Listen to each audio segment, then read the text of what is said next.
Hey there. So tonight we are going to be chatting with Peter Bissell. Something I've wanted to do for quite some time now on the site.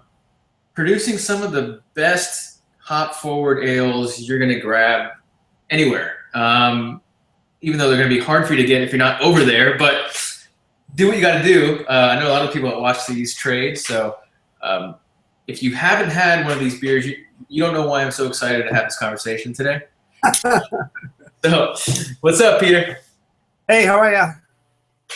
Me and Peter we've been trying to set this up for quite a while now, so we're happy. I think I'm happy to be on finally for you guys, and I'm lucky enough to be drinking some substance, which we'll be talking about a little later. But I want to get started with the birth of the brewery, and maybe even a little bit before that. You know, what did you do before? What got you into beer? What got you into brewing? Kind of some of those early stories. Absolutely. It's funny as the years, we keep ticking off the years, and it's looking back, it seems, same old thing that everyone says. It's a paradox. It seems like it was yesterday, but then in the same blink, it's like, man, look at all that's happened. It's been quite a ride. So, Noah got me into beer. I always fancy, even when I was in college in the early 2000s, I fancied myself a champion of the finer things. So I would dabble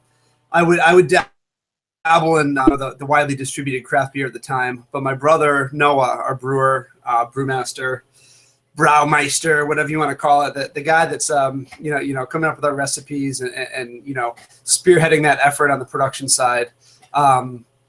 He was the first one that really got me into it. He was the first one that really dove into it. He had come to live with me in Portland, Maine, where the brewery is located, for a summer. He was still in college, and he was not 21 yet. So we all worked at this restaurant. It's actually where I met my wife, Great Diamond Island. The restaurant was called the Diamond's Edge. Boating island restaurant, big money, tons, great, amazing summer waitering or waitressing job. We had a group of about 15 of us that were all friends that were rocking it and just, really like embracing our Portland, Maine lifestyle. And Noah came down and lived with us for one summer. He kind of got a taste of the life firsthand. He got a taste of, making big money, waiting tables at a place like this. And as he would describe it, he saw this beer culture that was still emerging at the time, but was much more progressed than anything he had seen. He noticed the ubiquitousness of Allagash White and the permeation of Allagash White at all the bars and restaurants in town. And, that's one thing that he would mention. So he started homebrewing at that time too. And at the time I thought I was going to be a commercial photographer. I was definitely down that path, doing a lot of commercial work, both through myself and then, as a second shooter for other houses in the area. So that was kind of what I was really working towards when we were out on Great Diamond Island. And he started brewing in our kitchen. I lived with some guys and girls, and I remember some of the girls were just like, "What are you doing? What are you doing?" And, some of his first mashes, like, were just stovetop stuff. And so that, if you were in the house, you knew something was going on. Right. And it was, in retrospect, it was funny to see because neither one of us had any idea what was going to happen. This was 2010. So he goes back to school. I'm continuing on my path. The fall of 2010, he's back in school. The following year, flash forward about a year and a half, he's continued to brew all this time, and really he's dove deeper and deeper and deeper into it. And my business at that point, I had my own studio. That was primarily all I was doing, really gaining traction in that. And he came to me and he said, "All right, I'm going to brew beer. This is what I'm going to do. I've decided this." He was 21 at the time. But we should do this together. Like, you have this, like, you understand how business is, and you have this sense of sort of like the terrain, so to speak, in the business world. We should do this together. I don't want to intern for anyone else. I want to do this out of the gate. And I said, all right, I need to think about this for a minute. And after a few days, I was like, all right, let's do this. Let's do it big, or not big necessarily, but like really do it. That was the biggest thing. And I remind myself of every time I give a podcast or a talk, you probably know, and people out there watching everyone's encountered someone that says, oh, I'm going to do this or that. Promise, like empty promises like that ain't nothing. And they're so prevalent now, especially with entrepreneurial ideas. People say they're going to do this or that. It's so hard comparatively to execute as opposed to just say, oh, I'm going to do this or that. So that holiday season, like Thanksgiving 2011, we told our father, and that it took us through like Christmas. And then by January, February, I was like, okay, we're going to do this because we're putting the brand out to the world. We were, sharing the idea with our friends and family. I had come up with a rudimentary logo. It was 3 B's fused together. We were letting this out into the world, and it's like, okay, we got to do this now. We can't put this out there and then say, oh, that thing, yeah, it never happened. So the first concrete step, after all the talks and just that furious, endless texting, going over our limit every month, just because he was in college and I was still down here. Came that moment we said, okay, we're doing this. We're going to do this no matter what. We're going to see this through and get this puppy off the ground and not do it in a way that's not sustainable, like not start so small that we're just stuck, And then, so that was early 2012. And we brewed for the first time in December of 2013. So the ephemeral background comes from, or the ethereal background, I should say. Trying to use big words here. We're all about big words, It was, born out of, that passion that we all find as when we're young and we're open to the world. Noah really leaned into this. I was, in this other entrepreneurial world of, photography and design, and just looking at the business landscape and how the internet had changed everything, and how it was not time to offer more options. It was time to offer fewer and be better at a few things, like be world-class at a few things rather than trying to please everyone. So it was all these ideas and these sort of determinations from ourselves morphed into, okay, we're going to do this. And that was like at the beginning of 2012, it was for real.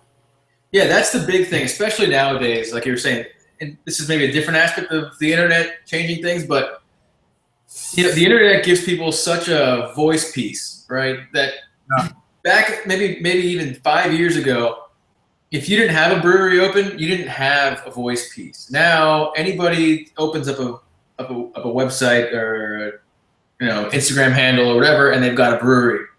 Mm-hmm. Right, and it just never. A lot of them just never come through. But it's important, I guess, when you're putting it on the line like you guys did.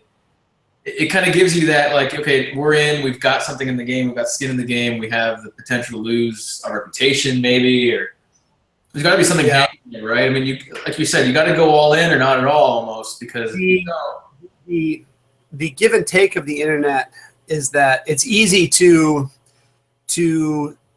validate it to yourself. You can create a logo, you can get all the stuff set up, but it's easy to create ideas and foster ideas, but it's easier than it's ever been to get the funding for stuff like this, but it's harder to really make a splash, to really stand out. And the internet almost tricks us into thinking that things will be easier than we are, because we're exposed to so much on the internet. We see all these different ideas. We're connected to people all over the country and all over the world. And we see, and I feel like we do this to some extent, it looks easy once you're there.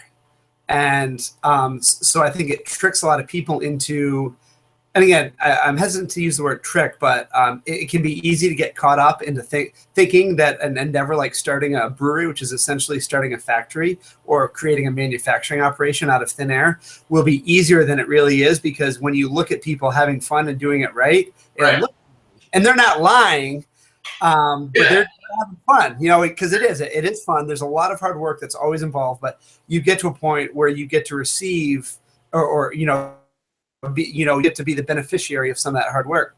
So know from the beginning if you want to do this, or that it's going to be hard, and we're trained subconsciously to want things so fast and so quickly in this country. If you want to do something like this, and I've seen both of these sides because I was a photographer. With a photographer, if you're good enough, you make a Facebook page and you have a camera and you have a business. But it's not so with this. So you need measuring your progress in months and years, not weeks and days. So we made a promise to ourselves 2 years before we ever were to brew beer that we were going to do this, and it took that long. And we worked at it almost every day. It still takes that long. Right. So that's step one. That's the important part, I think. Right? Is it's definitely treating it as a business. I mean, there is a lot of numbers that go behind it. There's a lot of red tape that goes behind it. A lot of licenses, et cetera, et cetera. You need to make sure you're keeping track of. There's employees. There's ingredients in and product out. There's a lot of stuff, and there's marketing, which is kind of one of the overarching things here is the internet and the marketing, which is something that you guys just do and have always done just phenomenally. Thank you. So it takes guts, I think, to market so hard before you've got a lot of product to market, right? And you guys started doing that really early on. I guess you go through a little bit of kind of like how you started kind of pushing the brand really early on without a whole lot of product out there. Yeah, I'd be happy to talk about this aspect of sort of our startup story because I feel like it gets misconstrued a lot. People are looking for an angle, that they're looking for sort of like a foil. And in some instances, I've seen this sort of represented that we were like, all fluff and no substance, pardon the pun. So here's the real story. Yeah. So by mid 2012, my photo studio is above. I actually just gave another interview about this for the bar, for a totally unrelated thing, but it's funny. I feel my words coming back to me. So by mid 2012, Noah had moved down here. He had just graduated college in May. And I introduced him to a friend of mine, Allie Stevens. She owns a bar on Exchange Street, which is now one of the go-to beer bars in town, the Thirsty Pig. They hand make sausage, and it's craft beer and a back patio. My photo studio is above this bar, so it became my hangout. Gradually became a lot of my friends' hangouts. It became like our go-to spot. So she knows about our plan. I introduced him to my brother. I introduced Allie to my brother when he moves down. I say, full disclosure, we're going to do this, but in the meantime, he needs a job. We need to, and at the time, they really needed someone like Noah. A 21-year-old kid with like this knowledge of beer was exactly what this place needed. So he starts working at the Pig. Oh, excuse me. I get married in July 2012, and then we're looking at financials. I'm busy with my business, but we're grasping how much this is going to cost. So I say, okay, you know what? I'm into the Pig too. I was an experienced bartender. So Noah and I tag teamed the Pig and dumped everything we had in business. So from July 2012, Noah had to leave in October 2013, like a month or so before we brewed for the first time. So for a little over a year, we worked there together.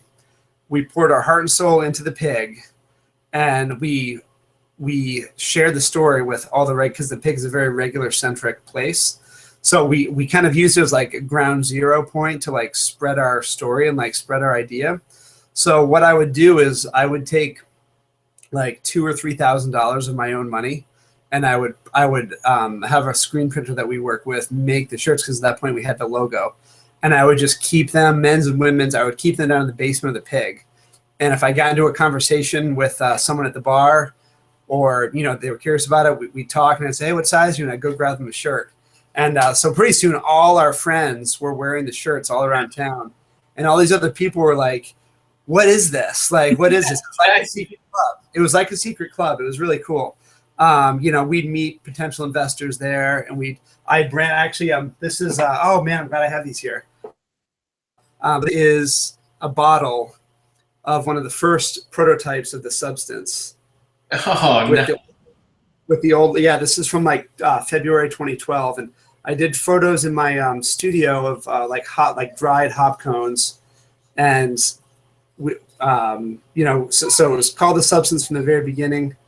We were experimenting with that, and then by the time we were pitching investors, we had bottles of Noah's test batches like this. Yeah. And we'd give them out. So we'd meet people at the Pig, and it was just like the central hub. And our story, it was just getting told without us. It was very grassroots, and everyone that kind of were regulars there knew about it. And really, that's all it was.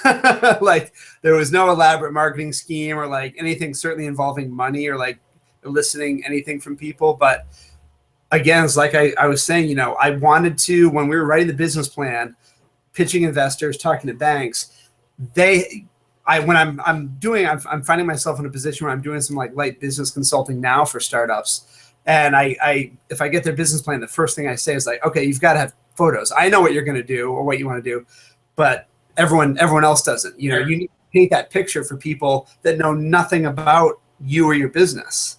So we needed bottles, we needed glassware with the logo on it and stuff like that. So it was really from that standpoint. You're not giving yourself enough credit, though. I mean, that's a really good foresight to have. I mean, that's part of succeeding, is pitching your story, telling your story, showing people, first of all, how invested you are in your story too. Because if you got shirts made, you got glassware, and you got bottles made, it shows that the investor or the people in the town that you are yourself invested in the product. It's something you believe in. Oh yeah, I was not. It was very important for us to exude to people that we were long past the point of flaking. We were going to do this. Our parents have been so supportive and great. They do back the company, but we just grew up in an area where this just wasn't a thing. This wasn't. So it required a lot of unlearning of stuff, a lot of unlearning of things I learned in college. We had to pick ourselves, as one of my favorite authors, Seth Godin, would say. There was no Noah at 21 or 22 did not need anyone's permission, any of the old guard's permission to do this. He didn't need to work in another brewery for 10, 15 years before he could open his own outfit. And that type of mentality dominates our thinking in so many different ways. Right. When we realized, if we did anything right, it was that to start with, that we don't need anyone's validation or permission. We're going to do this. And that's shown through in like the glassware and the shirts. Like, this is happening. I'm living this brand every day. Right. I see this so perfectly in my mind. And I'll tell you, I'm not trying to boast. When you walk into our brewing bay, like our main bay, I saw it looking like that a year before there was anything in there. I knew how it was going to look. And no one knew how the beer, took us a while to get to the substance in its final form, but he knew like how he wanted it, so have that foresight and then just submit yourself to the process, because it's not going to be next week. It's not going to be tomorrow. It's going to be measured in months and years, but then it's there, That's a very mature thought process for a 21-year-old to be having. I mean, I put myself back at 21 and I'm like, man, to think like this is going to be a long-term investment on my part. And you know what?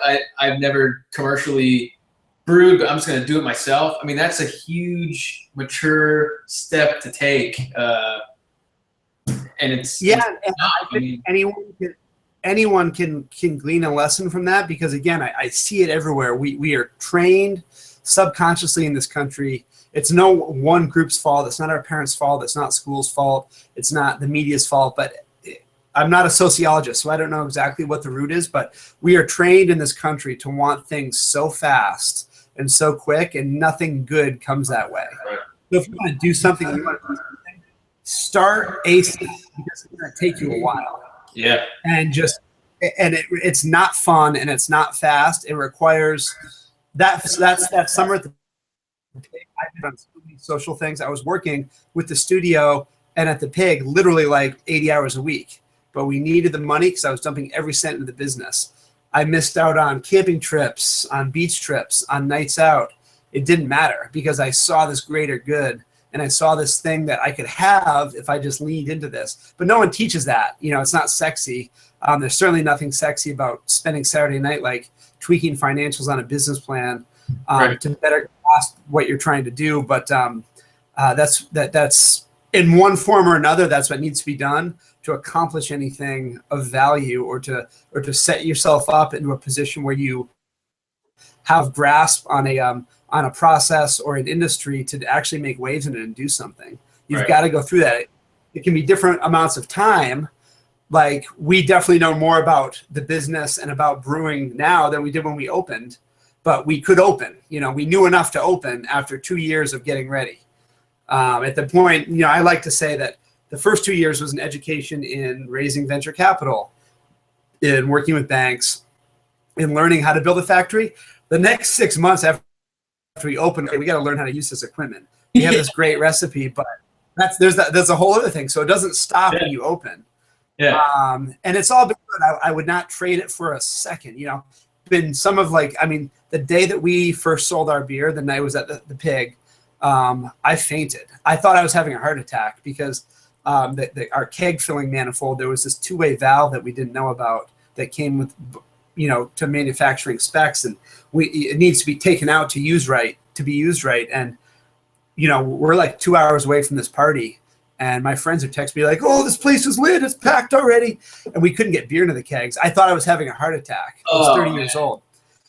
It's like, there have been some rough nights where Noah has had to spend the night out at the brewery when, equipment's fucked up, and do what we need to do. I mean, it's smoothed out now, but like knowing that's all part of it.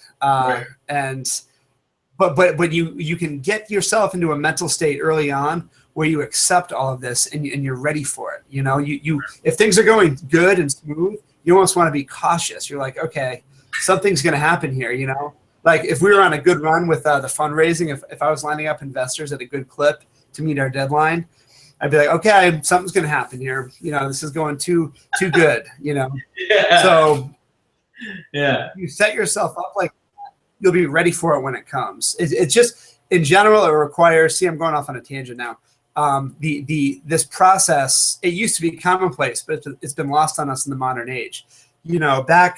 Back in the day, if you wanted to be a blacksmith, well, okay, you're going to start at 14, and at 25, we'll see what you can do.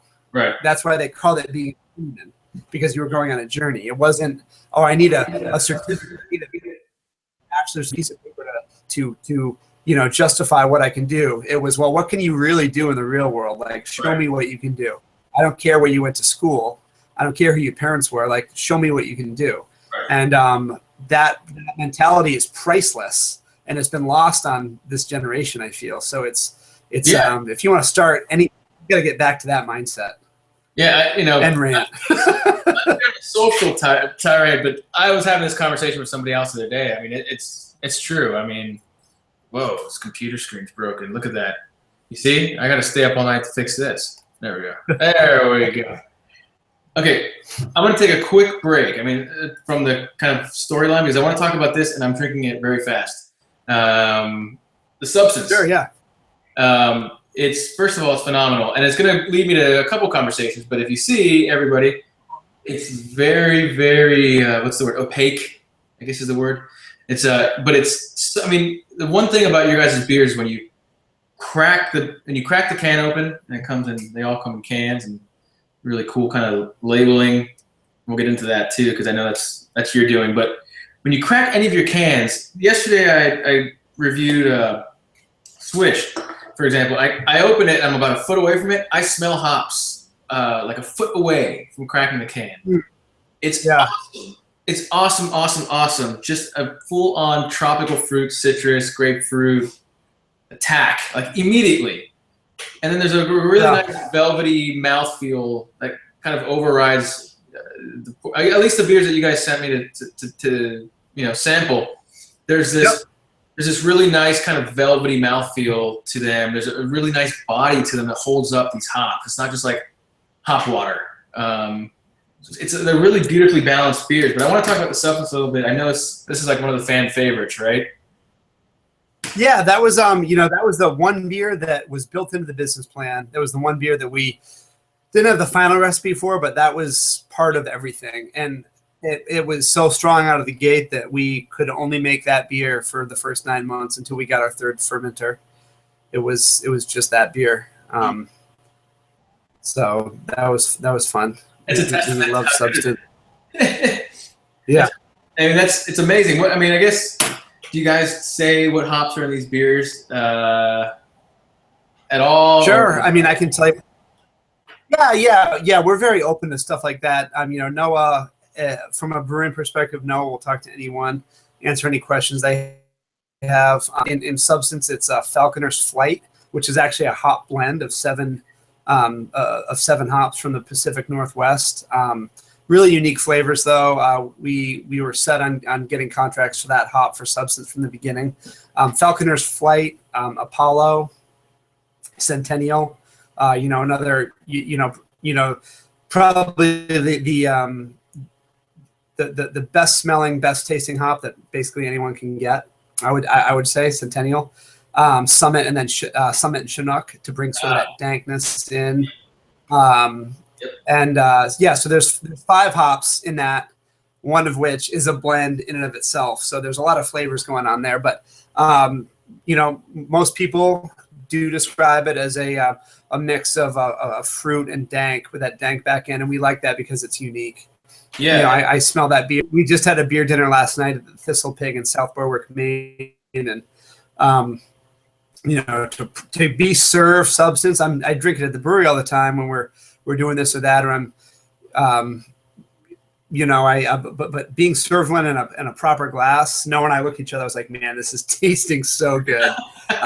It's always nice to come back. It's got to be an amazing feeling, right? I mean, go somewhere and have your beer and see people enjoying it, and you're enjoying it. It's got to be like the best feeling in the world because it comes from your guys' hands, literally your sweat, your blood, your tears. And this, I try not to let. You were answering.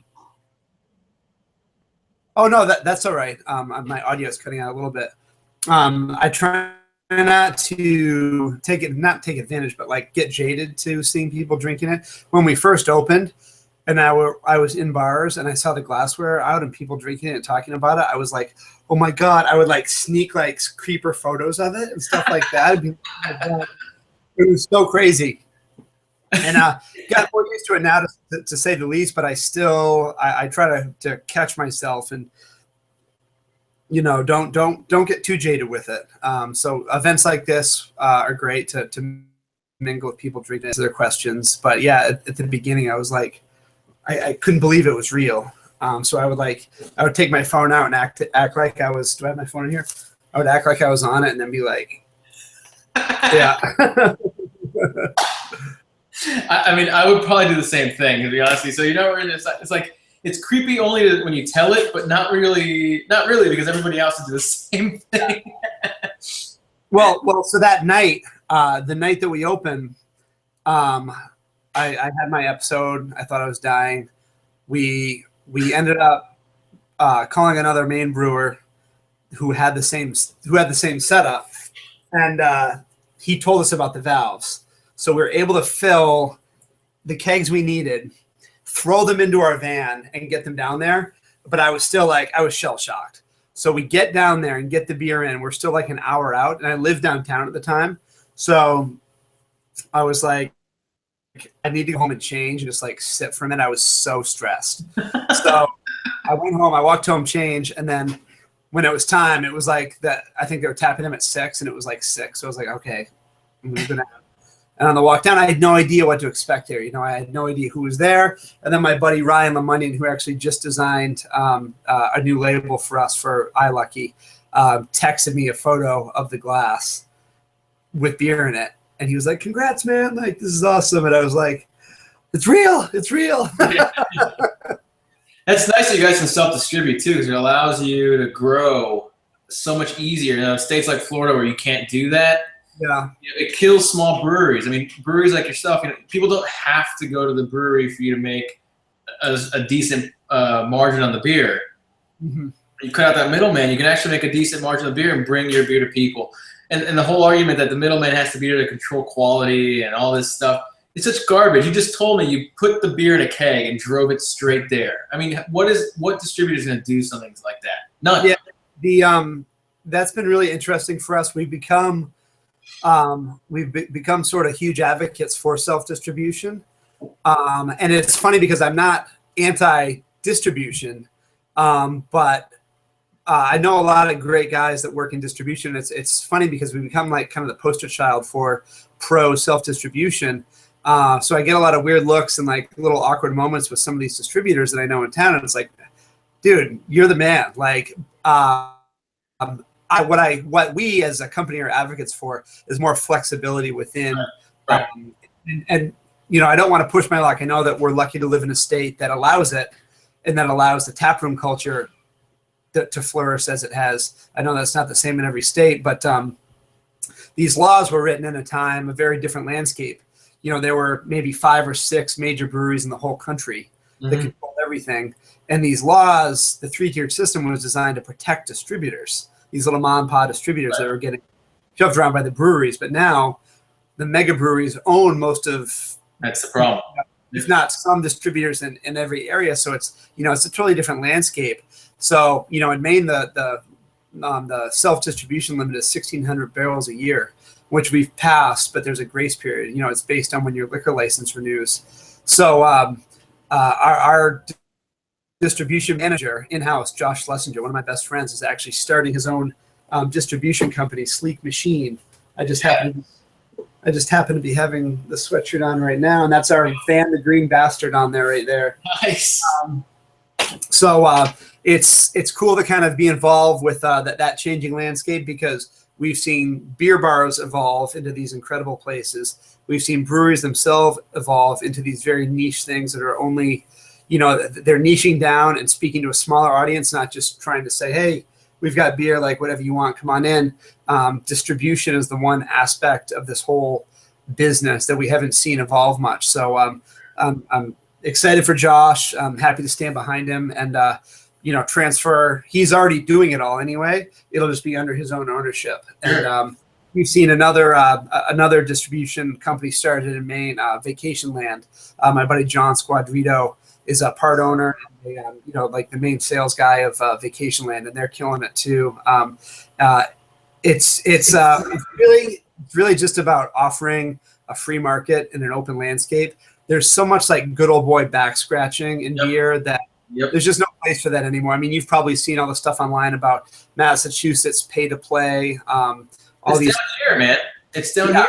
Yeah. I mean, I was helping lead kind of the charge against, you know, some of the nasty stuff they were going to do to kill the craft beer industry a couple of years ago down here. I mean, we held forums. We had, you know, we brought the guys representing distribution companies. We got brewers involved in the same room in front of a forum. And people were in an uproar once they found out what distribution companies wanted to do down here, because they couldn't understand how one segment of the economy had complete control over the industry.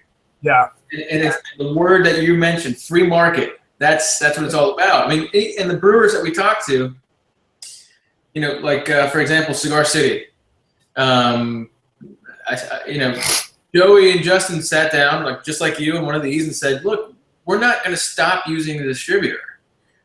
We can't. It helps us get our beer into a lot of places we couldn't do on our own. We don't have the structure for that. We don't have the money to set the structure up. But the point is, you know, when I was putting out 1,000 barrels a year, or even 2,000 barrels, 3,000 barrels a year, you know, it would have really helped me grow and help the economy. We're helping the economy, but it would have helped me help the economy to allow me to just take the beer down the street if I wanted to." And that's absolutely right. Huge advocate. And like you said, a lot of companies get to a point, especially when you're talking about interstate commerce, you're working with a distributor, you know. But companies like Sierra Nevada, they self-distribute in California. right. You know, there needs to be more freedom. I'm a huge advocate of new breweries starting self-distribution. Do not start with a distributor. If you walk into those walk-in steps into that basement, get a feel for how this work.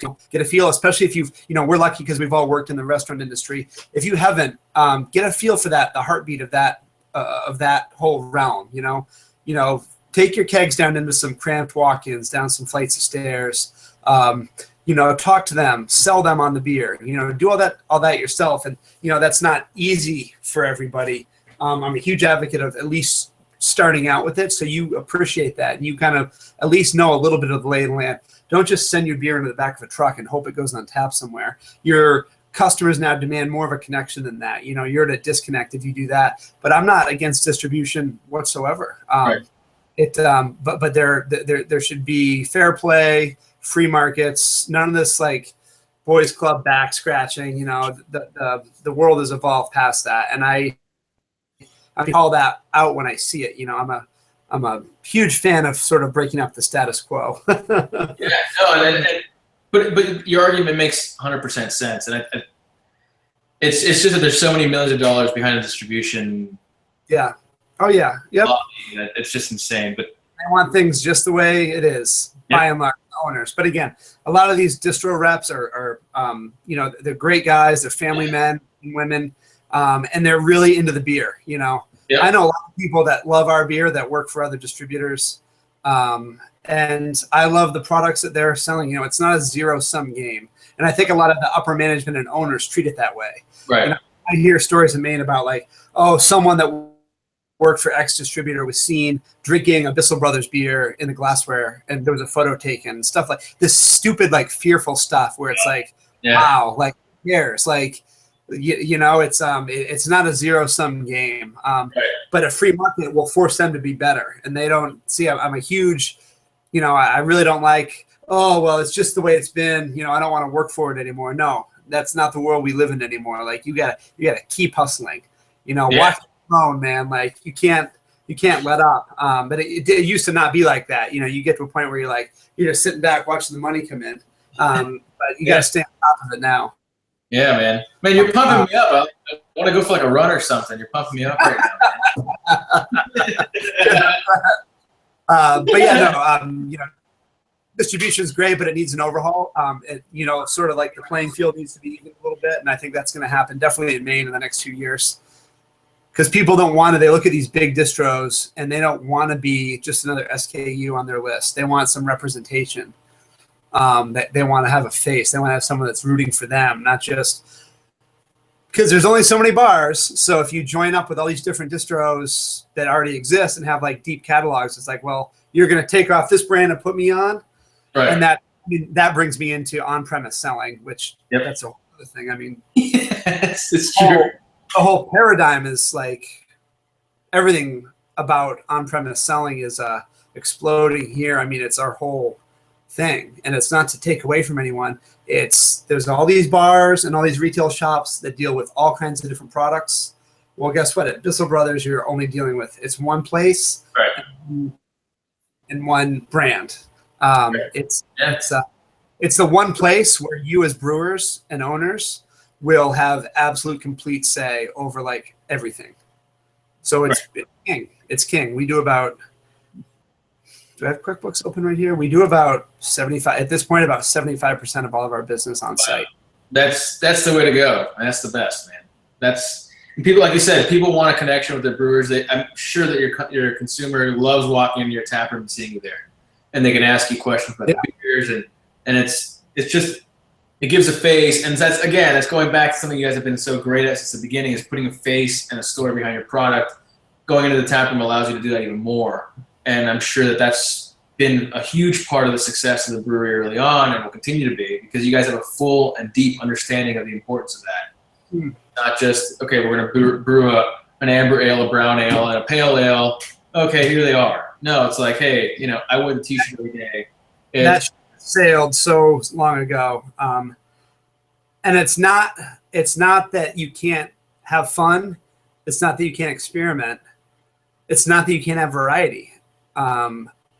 But you need to have a core center where it's this is who we are. These types of beers are who we are. We did a fruit beer last summer called Seed with about 4,000 pounds of strawberries and raspberries from Pownell. One of our food vendors, his main business is a strawberry farm. Him and his wife, Amy, they just had their son, actually. Everyone's having babies. Shout out to Charlie and Amy. We miss you at the park. Can't wait to meet the little guy. But that was definitely a departure for us, but it was really fun. It was very experimental. And that's okay. But our core beers, Substance, Lux, Baby Genius, Swish, Reciprocal, they're heavily hopped, soft mouthfeel, playing off these different flavor combinations that you get with these different hop varieties. That's who we are, and everyone knows that because we're not trying to do all these different takes on classic styles. There's a million like classic IPAs that are sitting in the convenience store shelves or like the bottle shop shelves. There's a million of them. Right. They're clear, they're amber in color, they're see-through, they've been filtered. I'm not saying they're bad, but there's a million beers like that. So, the whole concept with 4,000 breweries in the country now, the whole concept of like brewing something to style, or like people use the buzzwords like, an interpretation of this style. You need to create your own style. All right. I agree with you. I agree with you 100%, man. Brewing something to style, that's been done, my friend, many, many, many times over. And I'm sick of it. I don't want to drink. If I hear someone say that like, this beer is like brewed in this classic style, and it's like something like, amber ale or Rausch beer, like something I've had a million times, it's like, well, I don't know what to tell you. What's new? What's different? I agree with you, man. It's something that, so you can take inspiration from a style, but why not just blow the doors open and make it your own, right? I mean, why? That's the point that you're hitting is a point that I try to make all the time is there's a lot of breweries opening up. What sets you apart, right? What makes you special amongst the people who do IPAs, amongst people who do this? The other thing is regionality. Regionality is huge now. And so that kind of leads me into something I want to talk to you about. Like you were saying, the clear beer, there's a ton of them out there.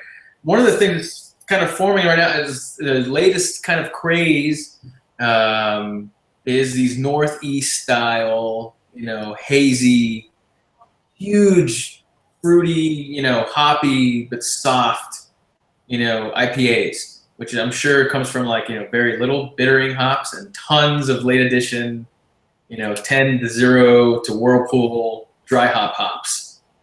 So there's this whole thing now going along, and you go on the forums, you go on the website, people are like, oh, hazy is shit and hazy is this, what a gimmick. Why? What is the point? Like, it goes to your point of, create your style, right? There's these purists that are like, no, an IPA is supposed to be clear. Well, why?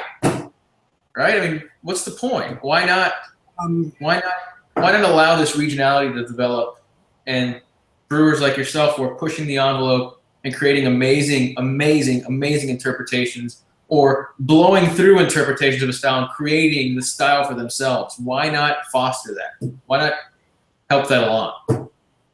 So that's a whole lot of words to say. I agree with you 100%. I'll tell you why, like where it stems from. I mean, it's not just beer, it's in anything. You look at the progress of any industry over the course of, it can be hundreds of years. People are innovators in their early days, and then they harden and become conservative, and they become the establishment. It's the fate of all of us. It's why it's why we're it's why the dads look back and like remember when they were wearing like you're right, Rolling Stones t-shirts and going to the bowling alley. The innovators and the youth and the progress, they become the establishment over time. In any industry. So what has happened here is, it feels good and comforting to feel like you're an expert in the field and that what you know about a given subject is fact. When that assumption gets threatened or or people push up against that or offer their own take on it, it feels threatening. So people use, different sort of frames. If you ever heard of like when you're negotiating, like the concept of frames, like the scientist frame. People use that in beer with like excessive like emphasis on quality control and like laboratory stuff when they're really small. The scientist frame.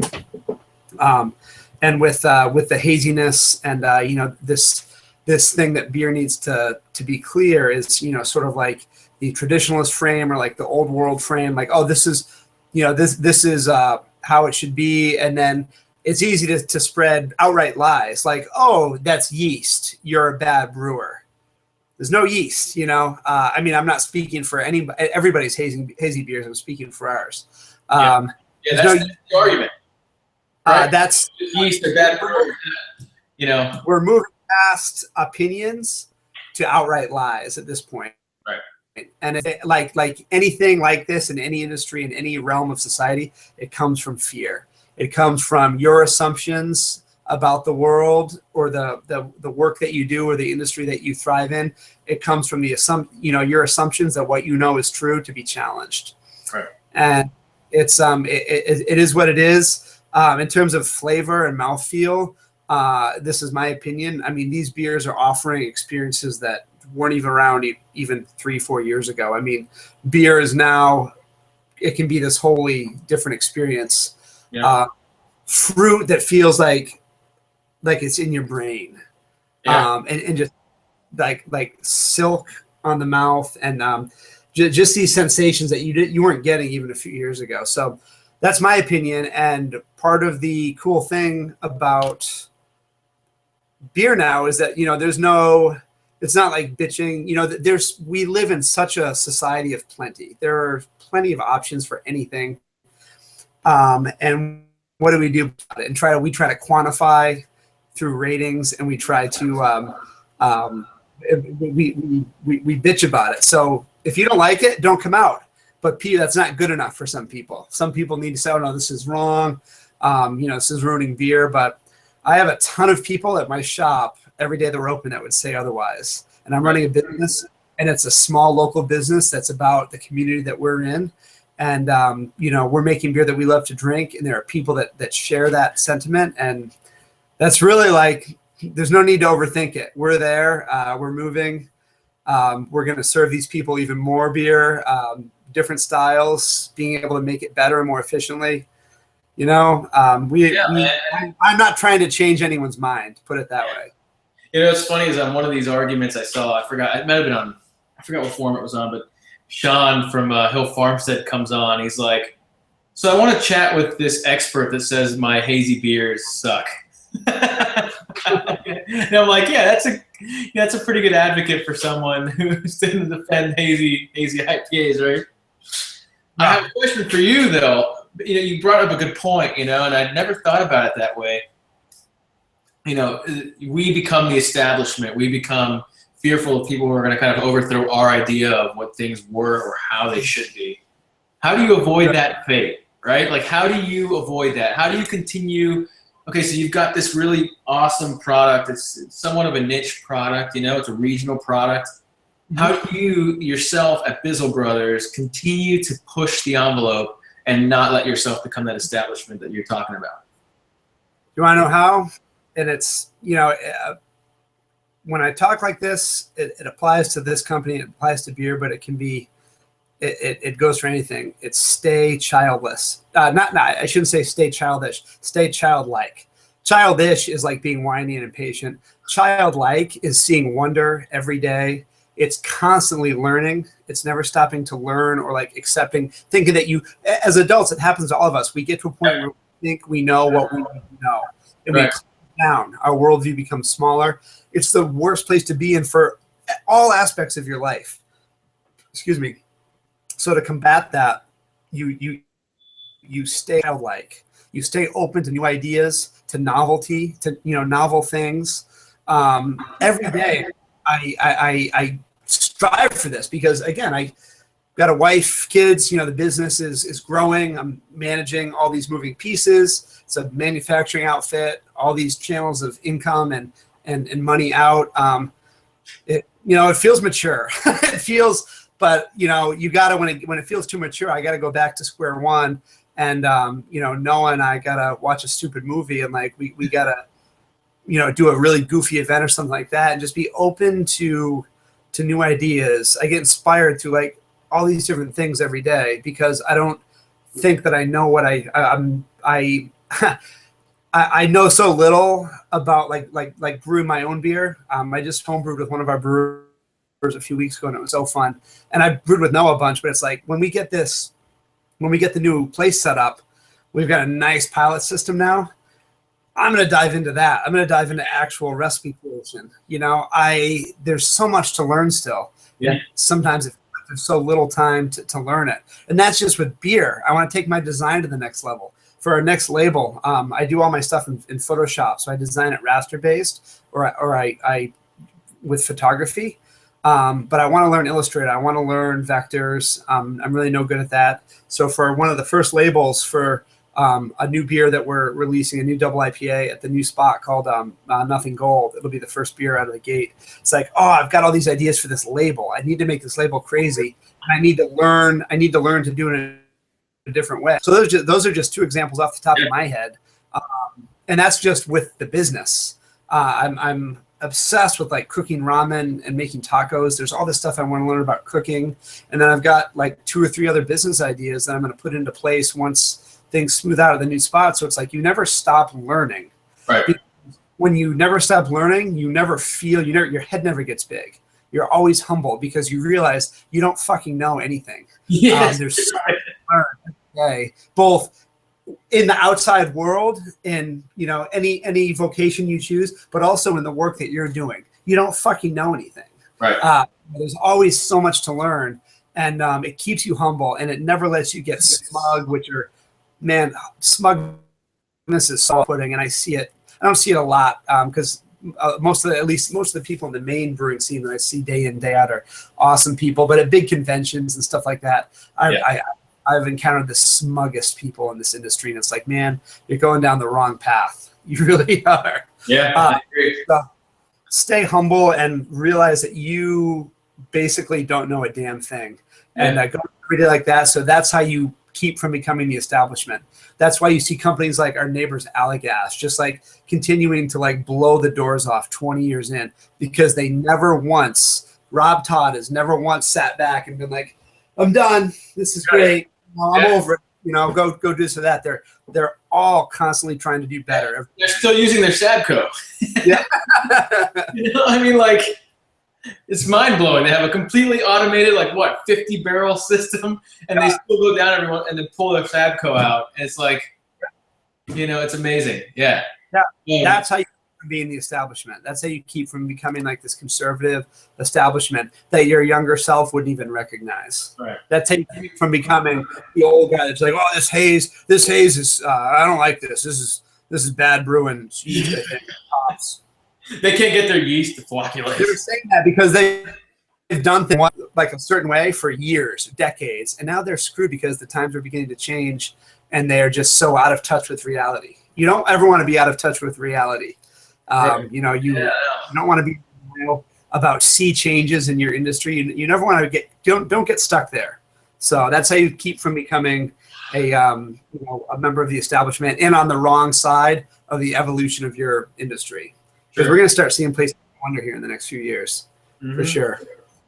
Yeah, I agree with you 100%. Now, I want to talk a little bit more about you because I know you guys are expanding now to a new location. I know that the art is going to be expanding a little bit, right? I think I heard somewhere, a little birdie told me that you're going to be using some new artists and different kind of concepts for the logo art or the label art. So, I mean, I guess, how is that coming along? Is there any projected date that's going to be kind of like, Yeah, I can talk about all that. I was just down there today. At this point, there's a bunch of guys down there. So I'm down there at least once a day. Noah was down there. We're starting to tape off. This is a fun juggling act. Like I was just talking about, like continuing to learn. Like I feel kind of a buzz every day and like alive because this is totally new. I've set a brewery up. We've done that. We know how to use the equipment now. But this whole moving, it's different. It's a different animal. It's largely a logistics game because we're keeping the same brew house for the time being. So we got to figure out how to not be down more than a couple of weeks. We have new tanks going in, but there's so many balls up in the air right now in this juggling act. It's fun. I'm energized. But so yeah, we're moving down to Thompson Point. It's a peninsula next to I-295, just abutting downtown Portland. Comparatively to where we are now, so much easier to get to, especially if you're a local. You don't need to drive out the dreaded Forest Avenue, which to you in Miami-Dade County is probably like nothing, but to us, we're just like, you wait in traffic for 5 minutes, you're like, God damn it. 5 minutes. Oh. Yeah. No, so not longer than that. It's longer than that. Forest Avenue is a nightmare. Yeah. But much more accessibility to downtown. It's on the site of a new outdoor concert venue run by the State Theater. Big names. Bob Dylan was just announced. Oh, man, that's cool. Yeah, and we're talking like 100 feet out of the front door is the back of the stage. So the summertime will be great. Beautiful sunsets right on the water, right out front. A hockey rink that we're kind of involved with in the wintertime. The brewery itself is located in a former railway building. I don't know the exact date, at least 100 years old, if not more. In the inside, we just got a brand new slab floor poured. We're getting 3 new 20-barrel tanks, a new 40-barrel fermenter, a cold liquor tank to speed. We're going to be going to triple brews, and that sufficiently or significantly, and 2 new bright tanks. And sorry, I thought my wife was coming in. Yeah. And the public space, I'm really proud of this. Working with architects, some incredible architects, fire protection engineers, mechanical engineers, and 2 visionary developers that own the property and are just incredibly open to whatever we want to throw at them. Chris Thompson and Jed Trobe. Shout out to the Thompson's Point guys. This team has kind of come together, and it's really enabled us as a business to push the limit on, really examine the fire code, really examine building code, and find out what we can and can't do. And the result is going to be a tasting room experience that currently there's nothing like it in Maine. We have a 2nd-story open air mezzanine that you can look down onto the production processes from, with drink in hand. The front facade of the bar that you drink at is the back of our walk-in, but it's covered in slabs of pine that my friend and our vendor Forest Stone Woodworking and Metal Fabrication is he's carving with a chainsaw to shape it, and it's going to be backlit. It's hard to describe. It's going to be awesome. Very cool. Big, huge windows in the front, 4 archways that will look out to these sunsets every night. A restaurant, my friend and restaurateur Jason Loring, owner of Slab, Nosh, and Rum in town, is doing a restaurant next door, name to be decided, but we're working on getting the licensing set up to do a window into our tap room so that patrons can order food on site. It's really coming together. The on-premise experience will be, everything that we're already known for and more, being ourselves, letting our personalities show through in everything that we do. More beer brewed under like a cleaner, more efficient method. More substance, and then more. We'll have, I think, 4 brands a week, including substance. Cool. But keeping it local, selling most, if not everything, out of the tap room in terms of cans, and then continuing to work with draft beer with all the bars and restaurants that make Portland great. I mean, the density of amazing establishments in this town it's insane. I mean, it's got to be it's always. I mean, it's hard to keep track of all these clickbait like lists that either Bissell Brothers or Portland is on now. I mean, I know that we're on half of these just because like we have a lot of good photographs, but well, dude, half of them don't even bother to like get information. They're like, oh, this was on this other list, and they have a dope logo and like they have all these great photos. So this will make my editor happy for this like shitty article. And I'm not hating on press by any means. You guys know what I'm talking about. The things that you're never consulted for, they just appear on Twitter like, hey, you're on this blog's top 10 list. No, we've actually had some great pieces written recently in local magazines. Zest magazine just did a spread that featured all my photography of a pop-up dinner we did with all our food truck vendors down at Thompson's Point last fall.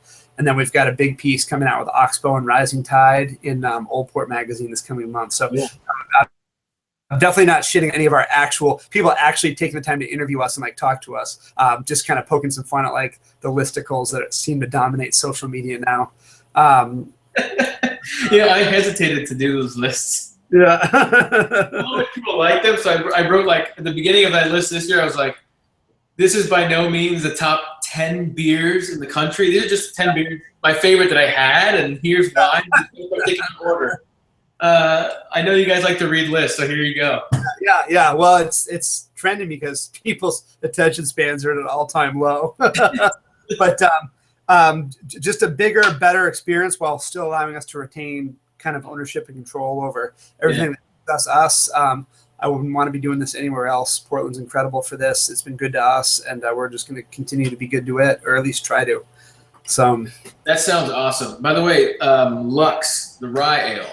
Yep. Holy moly, I love that beer. I mean, awesome. It just made me say holy moly. How often? I mean, how often do you hear that these days?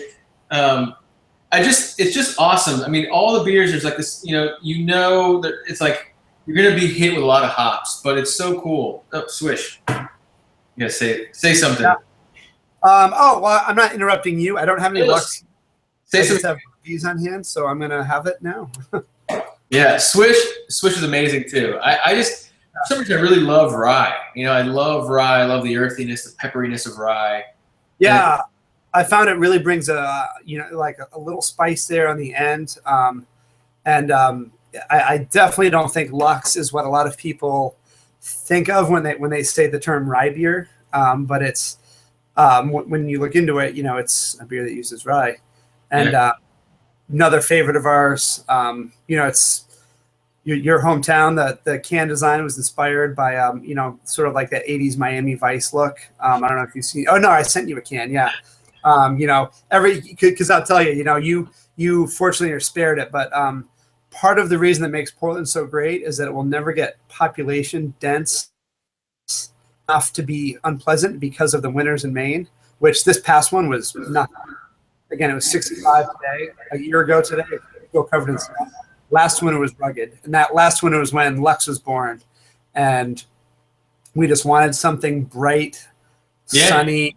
Reminded us. I mean, the initial sell sheet was my wife taken with an underwater camera when we were in Hawaii.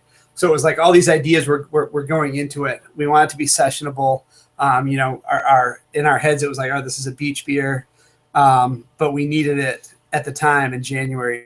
In Maine. So it was like, it was our escape. It was our escape. Yeah, it was. And now that I know that little kind of backstory behind it, which is pretty cool.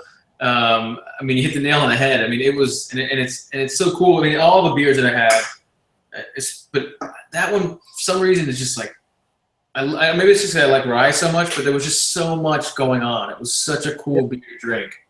It's complex for the ABV at 5.1%. A lot of beers run the risk of being thin. Still get a huge body. That mosaic punch up front. That, like you said, I find that when I crack a can of air, it fills the headspace. Very, very pleasing, and that packs a punch. And it turns out it's fun to drink in the summer too, as well as the winter. And we're happy to have that. We're cranking out Lux every other week, so it's around me. We're packaging it Friday, so cool. So you've been chatting so much about being like a local brand. You want to represent Portland, kind of thing. We love our community. Is there any plans to distribute outside of Maine? Maybe is there plans to distribute outside of the neighboring states even in the future? Is it just kind of like, hey, we're having trouble filling the palates of the people here in Maine, Portland? Our expansion will need to. And it's not this type of thing isn't calculated. We'd be making these types of beers no matter what, because we love to drink. If the bottom on beers that taste like this fell out, we'd still be doing it. We'd have to send them to other markets. I don't think that's going to happen. Mm-hmm. That's just it. There's this assumption in beer that you're going to continue growing and growing and growing and adding stainless and growing. And Noah and I wrestle with this because we know we've gotten pretty good at looking into the future now. So it's like we had a great conversation the other day. I was like, well, what do you want to do? And he was like, what do you mean? I was like, what do you want to do when the dust settles? What do you want to do in August when everything's humming, place is packed, all the initial kinks we've worked out, it's just going again. What do you want to do? Like where you don't necessarily need to grow with more tanks and grow like that, but you got to do something, Right. Yeah. You've got to grow, if not physically, then metaphorically. Sure. So we think about that all the time. For right now, for this next incantation, I wouldn't hold anyone's breath in Massachusetts or New Hampshire or Vermont. It's just not going to happen. Not that that's a bad thing. You guys have good breweries there. We aren't interested in setting up the infrastructure to send beer out when it can be consumed here and when we can sell it out of our front door. Sure. And it's logic. It's not being greedy or trying to withhold something from anyone. It is what it is. No, man, it's a beautiful thing, man. I mean, for example, the last conversation I put on here was the second time I chatted with Evan from Plan B. Evan takes such great pride in handing each and every bottle of beer to his consumer. He loves that. He never wants to get rid of that, and that's something I think is down there. Yeah, he's doing amazing stuff, but it's so special. It's so special to have people come into your tap room. I think. To me, it feels almost like it's more validating than sending your beer off into a truck, and it goes all around the country. And great, my beer's all over the country, but I have people coming to me. I can chat with them. I get to know them, and I'm in touch with the consumer. I'm in a more intimate level than ever before. It's I can imagine it's a rewarding feeling. Yeah. And you're right. It's. I guess the metaphoric growth comes from being childlike and continue to explore that, right? And we have so many ideas. And the other one is, once we get our 20 barrel system in place, after the dust settles, we're going to upgrade the brewing system. Then we'll have a 10 barrel brew house and kettle. It's like, okay, where do you want to put this? Because now at this point, after having set up the brewery twice, okay, we know what we need. I'm spending time at the job site now so I can learn about the specs about electricity. I'm down there, it's raw down there and the electricians are working. Like, tell me what 3-phase means, because I don't know. I want to learn about this. Right. Our guys at Nason Mechanical, the local sort of like piping and plumbing and mechanical services contractor, they're doing our boiler, and we've worked with these guys from day one. So I'm like, tell me about this. How come we don't need a bigger boiler? Oh, because this is all low pressure stuff. It doesn't matter how big your kettle is if you're only like putting steam in there to 13 pounds. So I want to learn more about that because, man, the rest of the world has way far to go to catch up to what America's doing, in my opinion. All right, let's go do a Bissell Brothers in Japan. I'm just spiraling off here, but it's like, that's the kind of thing I'm thinking about. It's not to just keep growing in one operation like indefinitely. Let's like be fresh and be childlike again. Exactly. Yeah. Let's do something crazy. It doesn't mean abandoning the brand. Well, we'd never abandon the brand here, but it's like, let's do a Bissell Brothers. Yeah. That's kind of where my brain. And you're seeing other breweries that are kind of trying to avoid that establishment mentality too, like Stone, for example, opening up in Germany. Yeah. And they're massive. I get it, but they could have sold out 1 million years ago, and they're choosing not to. It's refreshing to see. I mean, it's I'm sure something that breweries like that, and maybe like you will, hopefully, struggle with. The offers and the potential. But it's really refreshing to see people kind of stick to their guns and say, "This is us. This is what we love to do. This is what we want to do. This is what we're doing." So I applaud that. I applaud you. We get offers for all types of things, as I'm sure most brewers do. But I'm not a professional emailer. I'm the business manager of this brewery. I know what I need to do in a given day, and it's not to like talk to all these, everyone wants to come by to like sell us like chemicals for 15 cents cheaper. It's like, I don't care about any of that. Like, I know what I need to do. And I just think that when you get to a certain size, it's just so much out of your hands. Mm-hmm. I think that I love Stone. I think they've done a great job keeping their integrity, but I just feel like the era, people always say, oh, people, this is a great example. People say this to me and to Noah totally benignly, but they're like, oh, one day you'll be like Allagash. And it's like, well, maybe I don't want to be like Allagash. Yeah. Maybe I don't need to have that big of a thing. In many respects, I feel like, that ship has come and gone. Maybe it's time for 3 Bissell Brothers worldwide, all at like this relatively small size. Sure. Not just continue growing, because you're getting into like sourcing the hops. You're getting into all these issues. But I don't know. Again, I don't know, and I don't claim to know. That's why, like, I don't know, having like a 5-year plan is stupid. Now, it can change. I look back, we've been open just over 2 years. So much has happened. I have like a memory book full of everything that's gone on. Cool. And it's only been 2 years. We haven't even hit 5 years. What's going to happen in the next 2 years? Yeah, no, it's incredible, right? I mean, it's just mind-blowing. Sure. I'm sure that what your business plan looked like to what you were at now is just like, Well, I've looked at it recently, again, because I've been just doing some like light consulting for friends and people I know that are trying to get stuff off the ground. And it's been fun to revisit it, because, up until then, we never look at it. The numbers were all pretty accurate. Oh, really? With some of Noah's predictions. Not, I should say this, not for revenue. We blew that out of the water. But for the cost of operating of a lot of this stuff, it was pretty accurate. And it was just the written part, like our mission statement. I still feel the exact same way. So it's cool to kind of check yourself and be like, yep, no, we're still doing what we said we do. That's awesome.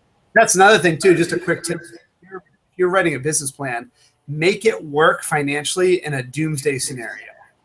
If you're estimating your electric at $300 a month, put it to $800. Leave no stone unturned like that. If you can force a profit in like the worst situation, chances are it won't be that bad, and you'll be profiting more. And that's just what we did. Yeah, we made an attractive business model with like the worst predictions, and we blew them out of the water. That's awesome. So, just a little aside there. That's awesome to hear. So we've talked about the past, talked about the present, talked a little about the future. Any kind of parting words that you have about the products that you guys are going to be putting out? Anything about maybe we can expect in the future? A little more. Well, this year I'll touch on the beers this year. We're not really a secretive bunch. So when we move to Thompson's, we will be brewing 40 barrels of a double IPA called Nothing Gold. Totally different flavor profile than Swish, but with all the characteristics that make it a Bissell Brothers beer. Super excited about this. Definitely inspired by what we've talked about, that which is ephemeral, that things are going to continue to change and grow and progress. You should stay childlike. It's inspired by The Outsiders, which was inspired by Robert Frost. There's a lot going on there. I'm excited for the beer. I'm excited to be down there selling beer after all this past like 8 months of like getting it ready. Dangol, Dangol, super underground cult Bissell Brothers fan favorite. We brewed it twice on a pilot level for an event that we call the Small Barbecue that we've done twice in a row. The first year we illegally just sold hot dogs and hamburgers that our distribution manager Sniff cooked on a grill. And then this past year we actually got a proper food vendor. Our friends at Salvage Barbecue came and had some barbecue going. But the beer is sort of our take on like Bud Light Lime. So it's a lower ABV, Australian hops, Matueka and Wakatu were the last two. I can't remember. Noah's always changing. Noah's always a few steps ahead of me when we talk about this pilot stuff. Lime juice, working on the label for that right now. Maybe kind of like a Mexican cantina vibe for the font and like the typeface on that. That will debut later in the summer, also for girls. Don't hold me to it. Well, you know what? Whatever. I'm going to say it. If I'm wrong, I'm wrong. I believe we're dropping that. 4th of July this year is on a Monday, so we're going to try and drop that for Independence Day weekend, which is just very that type of thing. Baby Genius, our summer beer every week. Substance, 60 barrels of it every week. About probably 60% of that in cans, 40% in kegs. Cool. Later on in the year, we will be doing seed again. I'm sure it'll be a totally different makeup based on what we can get from Charlie. Blueberry and or mango Lux has been talked about. I can't confirm right now. And then getting a dark beer in a year rotation are all kind of on the plate. In terms of on-premise, I'd like to see, there's so many great musicians in town. I'd love to see live, and our DJs that we work with are just phenomenal. The electronic musicians in this town too are just killing it. I'd love to see a exclusive, music act at least once a month, if not more. The concerts will be going on right outside. Hop Jam in Vermont in August. If anyone, this is the best beer festival I've ever been to, period. Look it up online. Look at the beer list. Like, look at who's going. I'm telling you right now, this was my parents worked in the tasting room last summer, so the whole staff could go, and it was a huge release day. My parents, they held it down. The whole staff went. It's the best beer fest I've ever been to. Hop Jam in at what's the mountain called? I can't think of the ski resort. And it's like the ski resort in the movie Hot Tub Time in Vermont. It's not Bretton Woods. It's like a dilapidated old place, but it's just perfect. All the brewers there, everyone's staying there for the night. It's like a full day thing. It's so fun. Yeah.